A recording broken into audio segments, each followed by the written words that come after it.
Janjiku untuk meratukanmu masih dalam proses sayang. Anjay, itu hanya madu yang gua tabur di hati lu.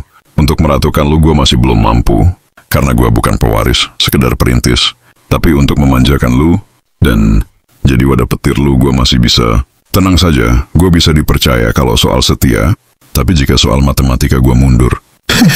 Kita cukup begini saja kan, bahagia? Iya kan? Iyalah, kelihatan dari senyum lu.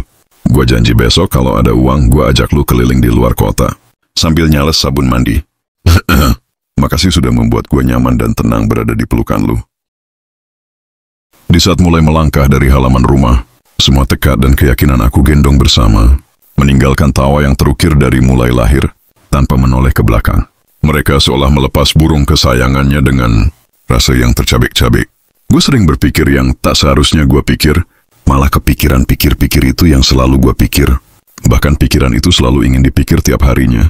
Kalau berpikir-pikir itu saja yang dipikir, kapan gue mau mikirin hal-hal penting? Gue itu orangnya seperti ini, memang gak terlalu banyak mikir. Hanya saja gue kepikiran itu saja yang pernah terpikir. Mulai parah ini pemikiran otak gue. Gue balik aja deh. Semua telah pergi, hanya tertinggal cerita yang sudah usang. Rencana itu musnah, semuanya berantakan. Tangan pun tak lagi bisa menadah air hujan. Begitulah kisah dari seorang yang tak pernah dianggap ada. Tapi aku tidak seterpuruk itu. Karena warna luka dan tawa sudah tak lagi penting bagiku. Hanya satu yang terpenting saat ini, sukses. Kalau itu jelas gue setuju, ngapain mikirin yang tidak menjamin. Hanya ketika gue sukses saja, mereka akan berebutan dan semua akan mengakui gue.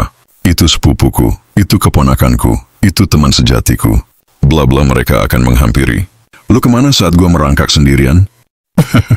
Lucu kalau mikirin hidup ini. Tidak usah merasa iri terhadap kebahagiaan orang lain. Terkadang masalah mereka lebih parah dari kita sendiri. Gue kalau melihat orang bahagia, ikutan bahagia. Kagak tahu apa yang gue bahagiain. Mungkin karena mereka bahagia, sedangkan gue enggak. Sebenarnya bahagia itu adalah bahagia, juga bisa ketawa lepas gitu. Sedang gue sama lu, perkara es krim aja ribut, nyorocaus terus. Gak di jalan, bahkan sampai rumah gak kelar-kelar. Tapi gue bahagia punya lu. Unik, aneh, kece, dan kere. Yang penting gue sayang banget sama lu. Itu udah cukup kan? Masalah uang besok aku cari pinjaman dulu dah. Buat modal usaha es krim. Hihihi.